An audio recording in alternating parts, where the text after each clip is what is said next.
예, 안녕하세요. 2025년 23회 사회복지사 1급 국가시험 대비 사회복지법제론 여러분과 함께 처음 만나게 된 한경훈이라고 합니다. 자, 우리는 공동체 출판사에서 나온 이 공감 사회복지사 1급 수험서와 함께 앞으로 공부를 시작하도록 하겠습니다. 저는 이제 사회복지 정책론과 사회복지 법제론에서 여러분들을 함께 만나게 되겠습니다. 자, 우리 공감 수험서 이 사회복지 법제론은요. 크게 9개의 장으로 구성이 되어 있습니다. 그래서 오늘 이 각각의 장에서 여러분들 어떤 내용을 공부하는지 간략하게 이제 설명을 들으시고요.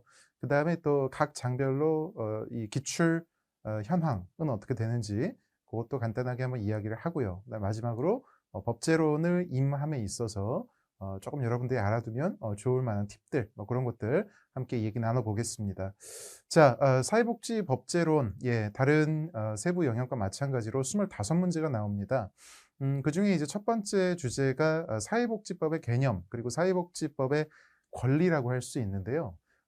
우리 수험서는 이 1장을 4개의 절로 구분을 했습니다. 그래서 먼저 사회복지법의 개념과 이해라고 해서 이 사회복지법과 관련한 아주 기초적인 이해들, 이를테면 이 시민법에서의 어떤 그 3대 원리가 있었다면 우리가 이제 이 사회법이 도입되면서 이 시민법의 3대 원리가 또 수정되는 뭐 그런 것도 배우게 되고요. 그런 것도 이제 시험에 잘 나오죠. 자, 그다음에 이제 2절에 들어가면 이제 사회복지법의 체계와 법원이라고 해서 이른바 이제 우리가 성문법 그리고 불문법 이런 게 있지 않습니까? 예, 특히 이 성문법원으로서 헌법, 법률, 명령, 그다음 자치법규라고 해서 조례와 규칙 그리고 뭐 국제조약 이런 것들이 이제 성문법원으로 규정이 되어 있죠. 그래서 요거 자체를 고르는 시험 문제도 종종 나오고 그다음에 이제 예를 들어서 법률을 어떻게 만드는지 이런 입법 과정 이거에 대한 시험 문제도 단골로 나오고요. 그다음에 조례와 규칙 의 기본적인 이 특성들 요거를 묻는 문제도 굉장히 자주 나옵니다. 그래서 요게 이제 2절에서 다뤄지고요. 그다음에 이제 3절은 권리로서의 사회복지라고 해서 여기서 이제 가장 많이 나오는 시험 문제는 바로 이 대한민국 헌법 제34조. 이게 이제 소위 우리나라 대한민국 헌법에서 규정하고 있는 이 사회권 조항의 핵심 중에 하나죠. 그래서 특히 이 대한민국 헌법 제34조 1항부터 6항까지가 우리 사회복지와 직접적으로 연관되는 내용이기 때문에 이 법조문에 괄호 넣기를 한다든지 아니면은 사실관계를 묻는다든지 또 사회권 조항과 기본적인 이제 자유권적 조항의 차이를 알고 있는지 뭐 이런 것들을 구분하는 그런 문제들이 자주 출제되고 있습니다. 자, 그리고 이 4절은 권리구제라고 해서요. 나의 사회보장 수급권 혹은 사회복지 수급권이 침해당했을 때 그것을 어떻게 구제받을 수 있는지 이를테면 공공부조법에서는 주로 이 이의 신청이라고 하는 이제 그런 이제 이름으로 규정이 되어 있죠. 그래서 이제 이런 내용들을 우리가 이제 1장에서 다루게 됩니다. 그래서 이 1장에서 다루는 내용이 매년 많이 나오면은 3문제, 최소한 2문제는 나온다. 이렇게 봐야 되겠습니다. 이 1장은 내용이 아주 그렇게 뭐 많다고 보기는 어렵습니다. 그래서 한정된 내용에서 2문제 내지 3문제면은 상당히 많이 나오는 거거든요. 그래서 특히 1장은 꼼꼼히 짧은 시간 내에 집중적으로 공부하시고 그다음에 절대 틀려서는 안 되겠다. 그래서 여러분 법제론 어려워하시는 분들이 많은데 이 1장의 내용에서 2문제 내지 3문제는 기본으로 꼭 득점을 하고 가셔야 되겠다. 이렇게 강조를 드립니다. 자, 그다음 2장은 이제 사회복지법의 역사인데요. 이 사회복지법의 역사는 크게 보면 이제 서구 복지국가에서 이 사회복지법의 역사 그리고 우리나라 사회복지법의 역사로 나눌 수가 있습니다.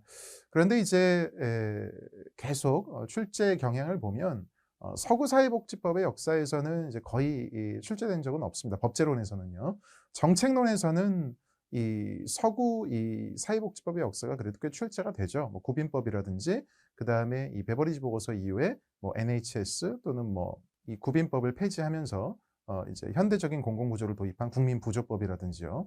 이런 건 이제 사회복지 정책론에서 나오는데 이제 사회복지 법제론에서는 주로 우리나라 사회복지법의 역사, 특히 이 입법 순서 내지는 제정 과정 이거를 이제 묻는 문제가 거의 주류를 이루고 있습니다. 그래서 여러분들은 최소한 이 장에서는 주요한 사회복지 제도, 이를테면 공공부조, 국민기초생활보장법, 그다음에 5대 사회보험법, 그다음에 뭐 사회보장기본법, 사회복지사업법, 사회보장급여법, 뭐 이런 것들, 예, 우리가 이제 아주 자주 접하는 이런 법들은 최소한 재정 연도 정도는 외워주시는 수고를 해주시면 이 장에서는 대부분 한 문제 득점하실 수 있다, 이렇게 말씀드리겠습니다. 자, 그리고 이제 3장부터 이제 이른바 강론으로 들어갑니다. 그래서 구체적인 법의 내용을 들여다보게 되는데요. 이제 3장과 4장과 5장, 이게 이제 하나의 장을 기준으로 하면 우리 사회복지법제론에서는 가장 출제 빈도가 높은 내용들이라고 할 수 있습니다. 그 첫 번째가 사회보장기본법인데요.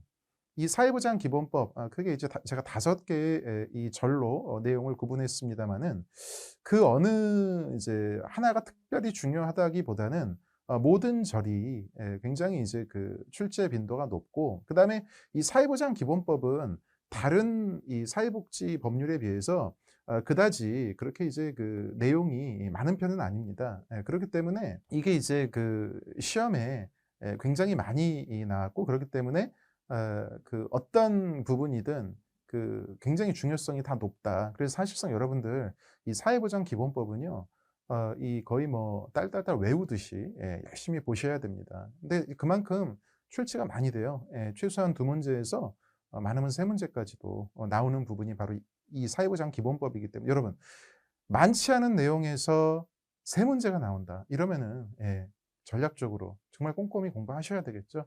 그래서 1장, 2장, 3장 그렇게 여러분들한테 부담을 많이 주는 부분들이 아님에도 불구하고 여기까지 공부 열심히 하시면 이제 많게는 한 7문제까지 맞출 수 있다. 대단한 겁니다. 그죠? 짧은 시간을 들여서.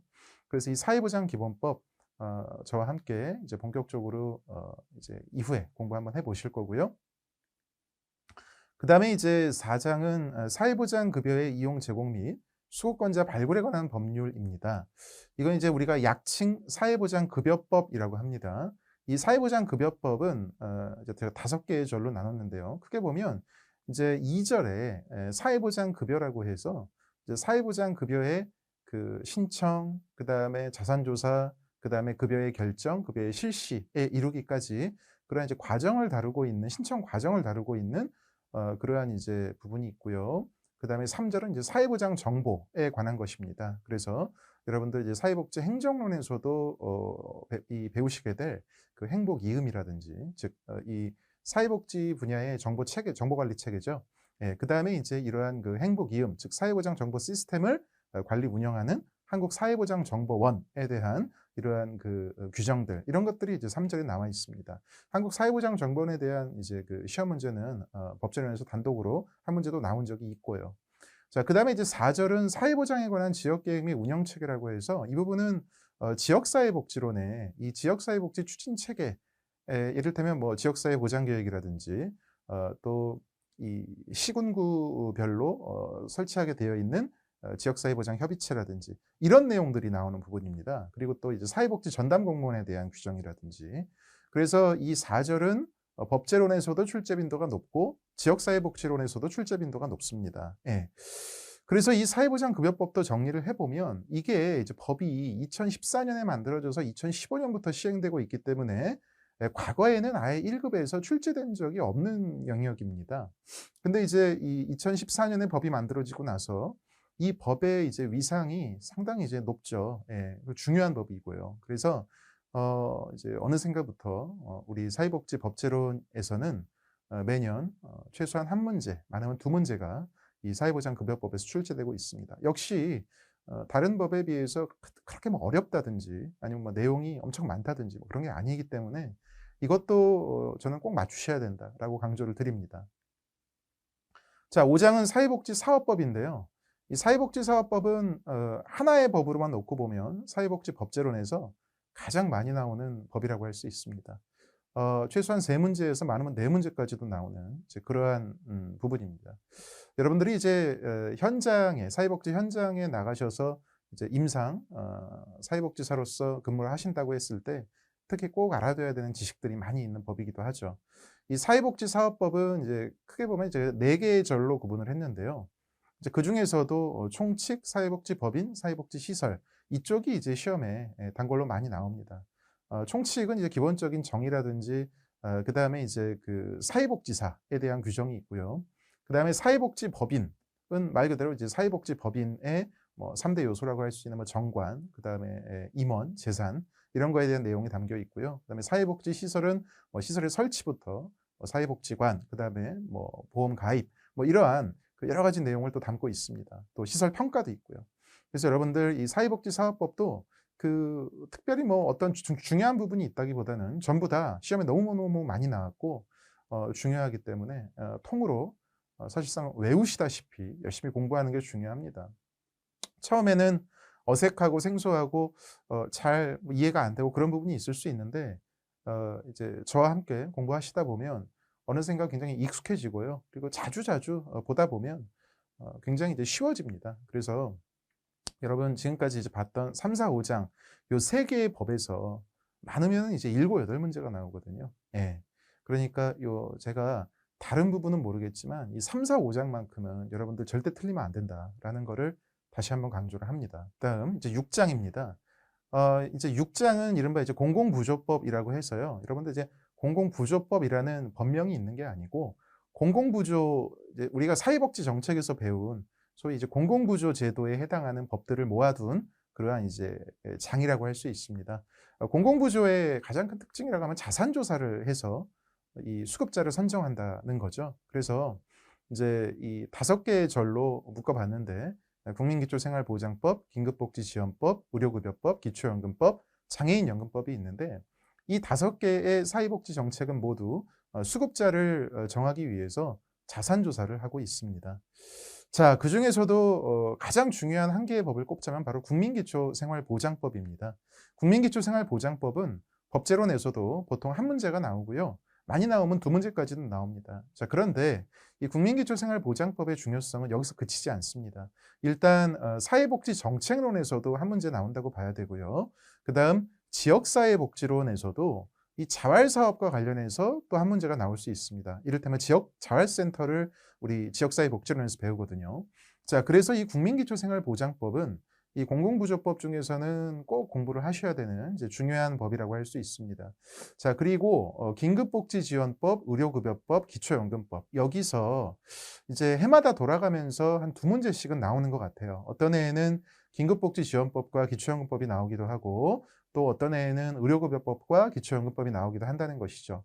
장애인연금법도 상당히 뭐 중요한 법이긴 한데 법제론에서는 생각보다는 많이 다루어지지 않았습니다. 거의 나온 적은 없고요. 하지만 정책론에서 언급이 되기도 하기 때문에 장애인연금법도 알아두시긴 해야 됩니다. 그리고 장애인연금법의 기본 구조는 기초연금법하고 유사합니다. 그래서 크게 어려운 건 없습니다.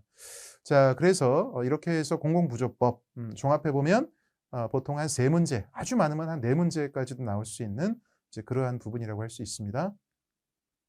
자, 7장은 사회보험법입니다. 마찬가지로 사회보험법이라는 이 법률명이 있는 게 아니고 이제 우리나라의 이 5대 사회보험을 이제 포괄해서 사회보험법이라고 이름을 붙였습니다. 사회보험 공공구조가 자산조사라고 하는 이제 특징을 갖고 있다면 사회보험은 이른바 이제 기여와 보상. 그래서 보험료 일정한 보험료를 정기적으로 납부함으로써 이 자격을 얻고 그다음에 사회적 위험이 발생했을 때 급여를 받는 이제 이러한 위험분산의 원리로 이제 그 작동을 하는 그러한 사회복지 정책이라고 할 수 있죠. 자, 그래서 5대 사회보험법에 해당하는 국민연금법, 국민건강보험법, 노인장기요양보험법, 산업재해보상보험법, 그리고 고용보험법까지 이 5대 사회보험에서 각각 한 문제씩 나온다고 알아두시면 되겠습니다. 물론 어떤 해에는 5개 법 중에 1개 정도의 법은 빼고 출제되는 적도 있긴 합니다. 하지만 웬만하면은 한 법당 한 문제는 나온다. 그래서 7장에서는 보통 한 5문제 나온다. 이렇게 생각하시면 좋고요. 또 사회보험법이 중요한 이유 중에 하나는 바로 이 각각의 법이 사회복지 정책론에서도 한 문제씩 나온다고 보아야 하기 때문입니다. 사회복지 정책론에서는 이제 각 그 사회보험에 대해서 특성을 묻는 문제가 많이 나오는데 그 특성을 묻는 것이 상당 부분 이 법률의 내용에서 이제 그 옳고 그름을 따질 수 있는가를 묻는 게 많이 나오기 때문에 결국에는 이 사회보험법을 꼼꼼히 공부를 해 두시면 정책론에서 5문제 그리고 법제론에서 5문제를 득점할 수 있는 그런 이제 방법이 된다라고 말씀을 드립니다. 자, 그리고 이제 8장을 보시면 법이 많아요. 그죠? 예. 14개가 지금 밑에 써 있는데 이제 이른바 이제 사회서비스법과 사회복지관련법이라고 할 수가 있습니다. 이 중에서 가장 중요한 3개의 법을 꼽자면 바로 1절, 2절, 3절에 있는 아동복지법, 노인복지법, 장애인복지법입니다.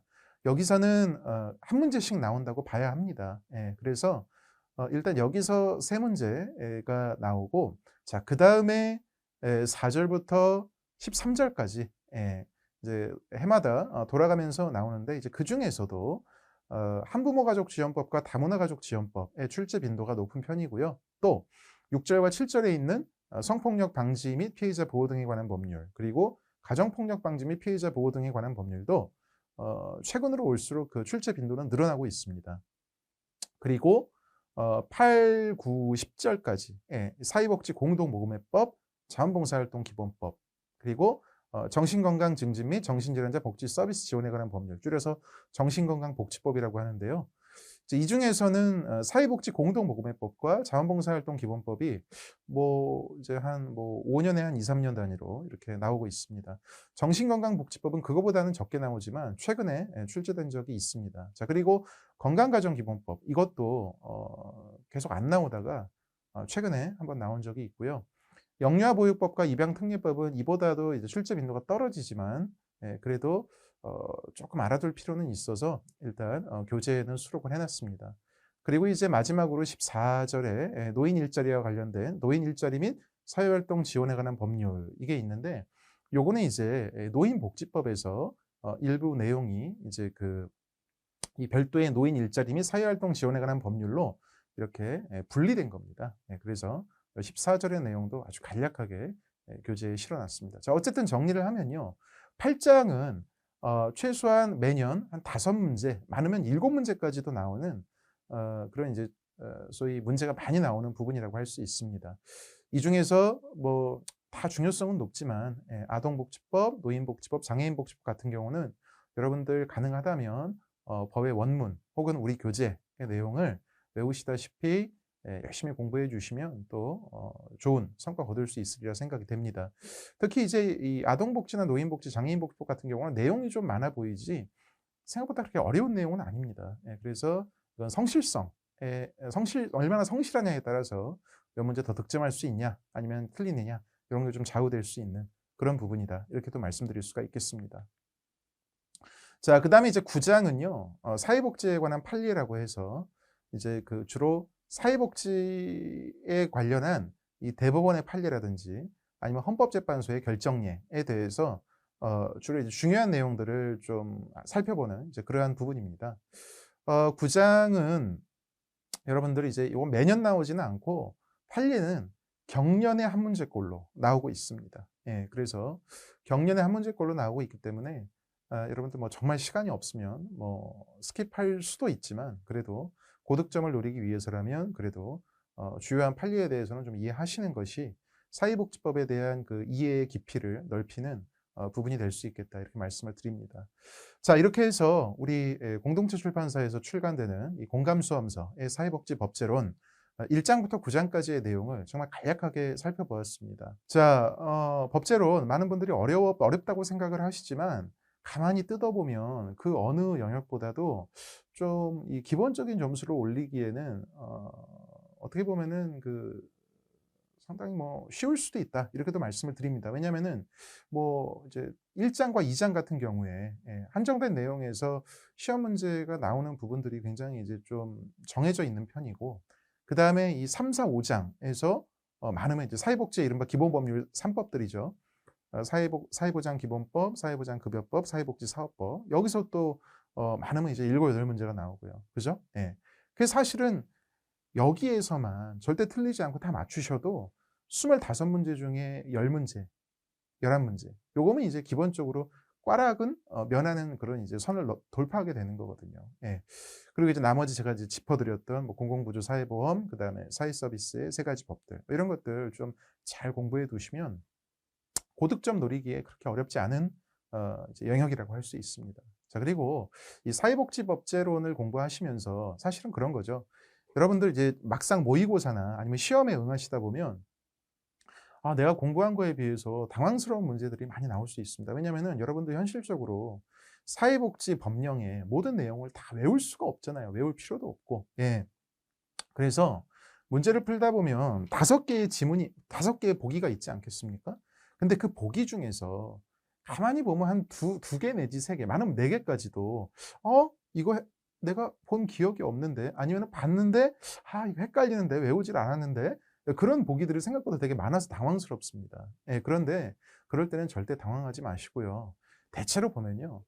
그러한 5개의 보기 중에서 핵심적인 내용 그리고 되게 중요한 내용이 보통 그러니까 딱 확실히 답이 아닌 게 보이는 보기가 있습니다. 예. 다른 거는 좀 이렇게 상대적으로 지엽적이고 그다음에 조금 꽈나서 헷갈릴 수 있지만 사실은 답은 되게 어떻게 보면 기본적인 데에 많이 들어있는 경우가 많거든요. 그래서 여러분들 이거 사회복지사 1급 시험은 이게 시간이 되게 촉박하잖아요. 그러니까 법제론도 일단 핵심적인 거는 꼼꼼히 공부를 하시고 그다음에 이제 문제에 임할 때 이제 내가 보기에 확실히 이건 아니다라는 게 있으면 다른 보기에 현혹되지 마시고 예. 정말 중요한 내용 이건 확실하다.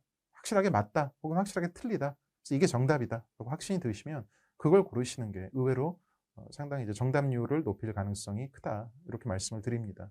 자, 그러면은 구체적인 얘기는 본 강의에서 나누기로 하고요. 예, 사회복지법제론 인트로는 여기서 마치도록 하겠습니다. 수고하셨습니다.